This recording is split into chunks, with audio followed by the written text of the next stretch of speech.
Oi gente, tudo bem? Eu sou o Renan e sejam bem-vindos a mais um vídeo desse canal. Hoje, onde a gente vai conversar sobre um livro da Agatha Christie, né? Eu tinha feito um vídeo sobre Por que não pediram a Evans há um certo tempo atrás. E depois acabei não voltando para fazer um vídeo sobre o próximo livro que eu li da Agatha, que foi... Em breve a gente vai conversar sobre ele, mas não vou falar agora, porque eu só queria dar alguns recadinhos, né?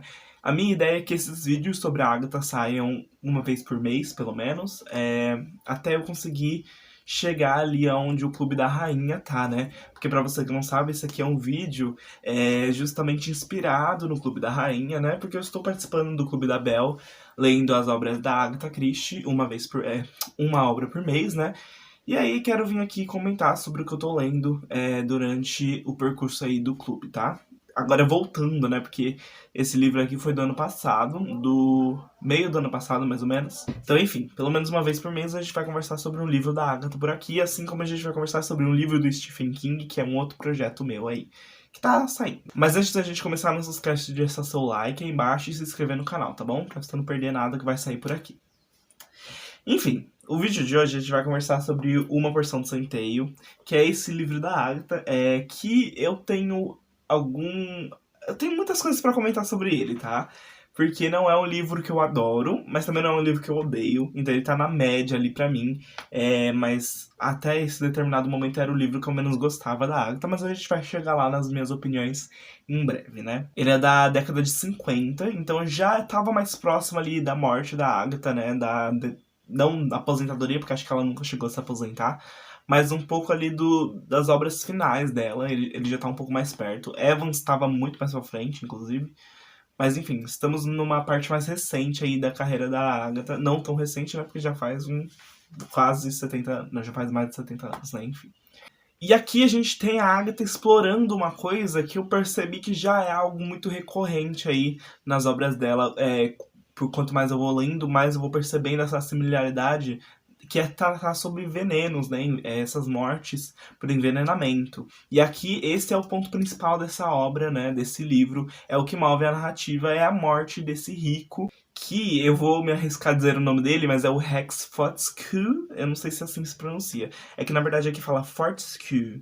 Mas eu não sei se vai ter um sotaque, que aí eu também não sou britânico, né? A Agatha era britânica, não vou ter certeza aqui também. Mas o pontapé dessa narrativa é justamente a morte desse rico por um determinado envenenamento enquanto ele estava ali trabalhando. E aí a gente vai ver como vai se decorrer essa notícia pela família dele. E a gente percebe que, assim, as pessoas não estão muito ligando pra morte desse cara. Tá todo mundo meio nem aí. E é aí que entra o fator determinante dessa história, né? Que é todo mundo parece ser suspeito da morte do Rex. Também não vou falar o sobrenome, que aí é mais complicado, né? Ficar só no primeiro nome que é mais fácil. E a gente vai conhecendo personagem por personagem dessa família e percebendo que todo mundo poderia ter algo contra o Rex para poder cometer esse crime, né? Então a mulher dele parece que tá traindo ele. Ele tem relações muito complicadas com os filhos, os dois mais velhos ali. Um tá fora de casa porque brigou com o pai, o outro briga constantemente com o pai, mas tá dentro de casa. A filha tá casando com um cara que o pai não gostava. Então, assim, é uma bagunça essa família. Aí o pessoal que trabalha na casa também parece suspeito, né? A gente tem uma governanta, né? Que ela tá ali, ela parece ser... Em determinado momento da história a gente pode até assimilar ela como assassino, porque ela parece que não tem um passado muito bem explicado. Enfim, muitas coisas acontecem nessa história pra poder incriminar alguém, né? Então todo mundo ali tem uma ficha criminal, não uma ficha criminal, né? Mas um passado meio incriminatório que pode mostrar ali que ele foi o culpado, né? Aqui a gente tem uma personagem principal da Agatha, né? Que um dos detetives, na verdade, principais da Agatha, que é a Miss Marple, só que ela entra aqui nessa história muito pro final. E é uma das coisas que eu não gosto nesse livro, que é essa coisa da gente ter essa personagem da Agatha, que é muito importante, né, pra narrativa, porque é ela que resolve os casos que ela participa normalmente, né? E ela só vai aparecer pro final. Então a gente tem ali a grande parte do começo trabalhando com a polícia, né? A polícia trabalhando em cima do caso. A gente tem um detetive principal que eu acho que o nome dele é Neil. Tive até que conferir, porque já não lembrava o nome desse moço. Mas o nome dele é Neil mesmo. Ele é um detetive que tá contratado ali pra resolver esse caso. E é ele que vai investigar essas pessoas da família. Só que assim, o carisma da Miss Marple, ele é uma coisa de outro mundo, né? Ela é uma senhorinha, assim, agradável, ela é uma pessoa boa, sabe? E o Neil, ele é um personagem bacana, ele é um personagem legal, só que eu gostaria de ter visto mais da Miss Marple nessa história, tá? E assim, logo de primeira a gente sabe que o caso a morte em si foi feita por meio de envenenamento. E a Agatha, eu falei que é algo muito recorrente nas histórias dela, porque a Agatha trabalhou como enfermeira durante a Primeira Guerra Mundial. Grande parte da inspiração para escrever as obras dela, né? Então, óbvio que trabalhar como enfermeira ajudou muito ela a se consolidar aí nesse mundo da escrita de romances policiais, né? Ela estava de frente a frente com esse tipo de objeção, né? Esse tipo de problema. E ela tinha um conhecimento muito grande sobre envenenamento. Então a gente vê aqui ela falando nesse livro de uma forma muito coesa, porque é algo que ela conhecia, né? Algo que ela tinha já habilidade. Agora, sobre o que eu pessoalmente achei do livro. Eu gosto desse livro aqui. Só que eu vinha de uma leitura que pra mim foi muito mais prazerosa, que foi o Evans, né? Porque não pediram a Evans. Que pra mim foi um livro que me pegou muito, né? Foi um livro que me cativou demais logo de primeira. E esse aqui eu acho que ele demora um pouco pra gente assimilar tudo que tá acontecendo. O começo dele, ele começa assim, logo de cara, né? A gente já começa com um crime, já começa com o Rex morrendo. E é como todas as aberturas de livros da Agatha, né? É um começo muito bacana. Só que tem alguns livros que eles não conseguem seguir esse ritmo ali pro meio, né? E aqui acontece um pouco disso, né? A gente tem um meio aqui que é um pouco. Eu não diria bagunçado, mas eu acho que ele é um pouco. Falta um pouco, sabe? Falta de prender um pouco mais, porque são muitos personagens apresentados. Né? Então a gente tem muita gente ali pra conhecer e o meio é tomado por isso, basicamente, né? Fica uma barriga ali no meio do livro da gente conhecendo esses personagens, a polícia investigando. E assim, claro que é algo preciso, né? Você precisa mostrar isso dentro de um livro que fala sobre investigação, só que a Agatha, ela já fez isso de formas muito melhores em outros livros, né? Que, claro que quando eu li esse livro aqui eu só tinha lido Evans, mas aí fui vendo depois que ela consegue fazer isso de uma forma muito melhor. E aqui eu sinto que ela pecou um pouco. Eu até me sinto um pouco mal crítica na Agatha Christie, né? Porque uma lenda, né? Enfim, mas eu não gostei pessoalmente da forma como ela fez esta parte da história, né? Essa parte onde ela vai apresentando as vítimas, não as vítimas, mas como ela vai apresentando esses personagens pra gente e o passado deles. Claro que isso vai acontecendo de forma melhorada depois, mas pra frente a gente vai vendo mais desses personagens de uma forma feita de uma forma melhor, né? Mas a parte onde ela vai apresentar, a parte onde a gente vai vendo essa investigação, eu sinto que é um pouco arrastada demais, tá? E aí, depois ele melhora. A partir do momento, um pouco antes da Miss Marple chegar, e aí depois, quando ela chega, o livro ele toma uma. Ele pega um ritmo mais legal e é onde, pra mim, ele se movimenta de uma forma melhor. As coisas se resolvem de uma forma mais positiva. A partir do livro que eu realmente gosto, assim, é mais perto do final. E o começo também é muito legal. Tem uma coisa em específico que cerca toda essa narrativa, que é o fato da gente trabalhar com um poema infantil durante essa história, né? Então, essa é uma parte da narrativa em si que eu gosto muito, que eu também já vi a Agatha fazendo outras vezes, inclusive num dos livros mais recentes que eu li dela, o Três Ratos Cegos, ela usa disso também, desse artefato, desse poema infantil, dessa brincadeira infantil. E aqui a gente vê isso acontecendo de novo com esse poema que dá nome ao livro, inclusive, né? Uma porção de centeio. Eu acho que o nome do poema não é esse. Na verdade é uma cantiga, né? Uma cantiga infantil que vai mostrar como as mortes vão acontecer, né? Então a cantiga fala sobre a porção de centeio encontrada no paletó e ela fala sobre outras mortes também. Então a gente vê que o assassino ele tá se utilizando dessa cantiga pra mostrar como ele vai, não como mostrar, né, mas para dar inspiração pra ele para esses futuros assassinatos. E tudo isso tem uma ligação com o caso, obviamente, né? Ele tem uma ligação muito presente na narrativa e a gente vai vendo a Miss Marple desenrolar todo esse caso a partir da cantiga, que é algo muito legal, assim. Eu queria que tivesse um foco um pouco mais nisso do que em alguns backstories que não me interessaram tanto assim, pessoalmente, né? Pra finalizar aqui, eu gostaria de dizer alguns spoilers do finalzinho, então se você não leu o livro, você pode pular para esse tempinho aqui que tá aparecendo pra gente ter as considerações finais, mas eu quero falar sobre algumas coisas aqui da narrativa que vão sem spoilers, porque eu vou entregar o final, né? Então, assim, durante todo o livro tem esse lance da gente. A Lança é o nome do personagem, que ótimo. Essa coisa da gente jogar a culpa pro personagem do irmão, né? De um dos irmãos.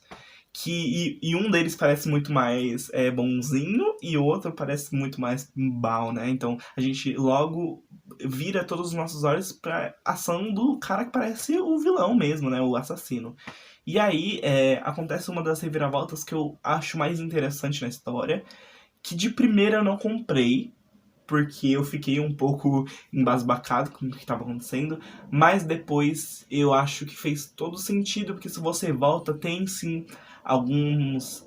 A Agatha, ela deixa algumas pistas, né, como em todos os livros dela, de que o irmão que parece bonzinho, ele vai ser o mal, né? É aquilo, né? Se você lê livros desse gênero, você já espera que a pessoa que todo mundo aponta como culpado não seja o culpado. Mas assim, eu pessoalmente não desconfiei do Lance em momento nenhum. Eu não achei que ele fosse ser o assassino. Porque pra mim, eu tinha comprado totalmente a imagem dele de bonzinho. Eu já tava assim, gente, não, realmente o Lance, um amor de pessoa, jamais que ele vai cometer um crime bárbaro desse, jamais.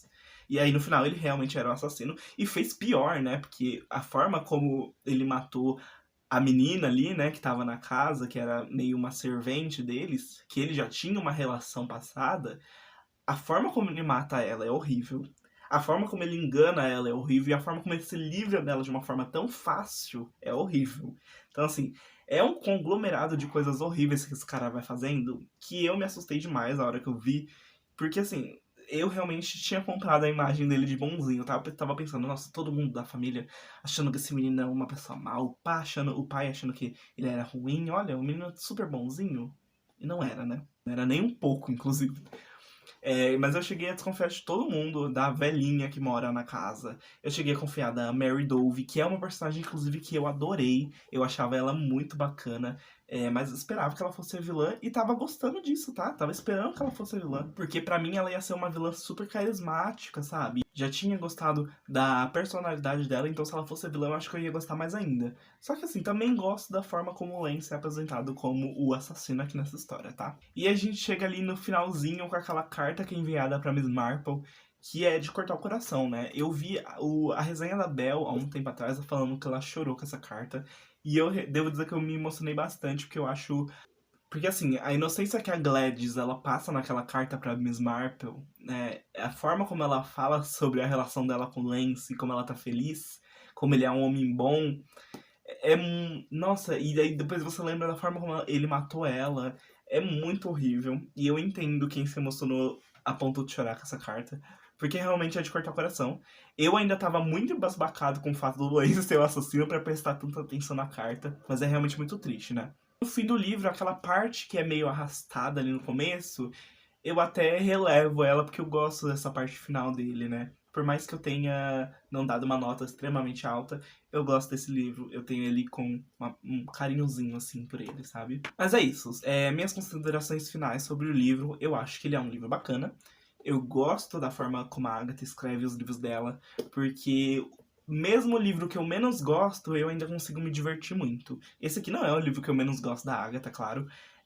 Mas sempre que eu pego um livro pra ler da Agatha, eu sei que eu vou ter aquele tempo ali, aqueles dias que eu vou passar lendo ele, vai ser muito divertido, porque ela consegue entregar um mistério muito bem construído, personagens muito legais, e você se diverte lendo os livros dela, que é uma das qualidades que eu mais gosto e mais aprecio na Agatha, né? Assim, esse livro aqui tem os seus problemas, tem essas coisas que eu não gosto, mas mesmo assim eu dei 3,5 estrelas pra ele, porque eu acho ele um livro legal, é um livro bacana que eu releria e quero muito reler, inclusive, porque eu quero voltar pra pegar todas essas pistas jogadas no caminho e conseguir compreender elas, porque eu fui feito totalmente de idiota com esse livro aqui, tá? Realmente estava acreditando que poderia ser qualquer outra pessoa a não ser o verdadeiro assassino, né? Enfim, é isso. Se você já leu esse livro aqui, deixa nos comentários o que você achou. Não esqueça de deixar seu like, se inscrever no canal, assinar o sininho pra não perder nenhuma novidade.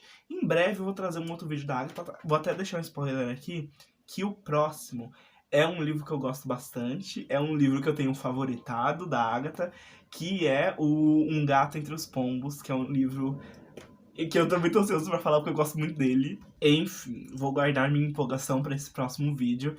Mas é isso. Eu quero muito reler alguns livros.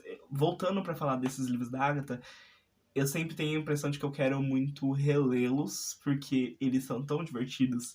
E aí, sempre que eu pego pra falar sobre um, eu fico já na vontade de reler, porque eu lembro dos momentos alegres que eu passei com eles. Então, Agatha Christie, você realmente tem o dom da escrita, sabe? Tem aquelas pessoas que a gente sabe que é muito treinamento, mas eu acho que assim, que quando você nasce com esse talento, é de se perceber, sabe? Você se percebe logo nas primeiras obras que você lê do autor. Enfim, é isso. Um beijo e até o próximo vídeo.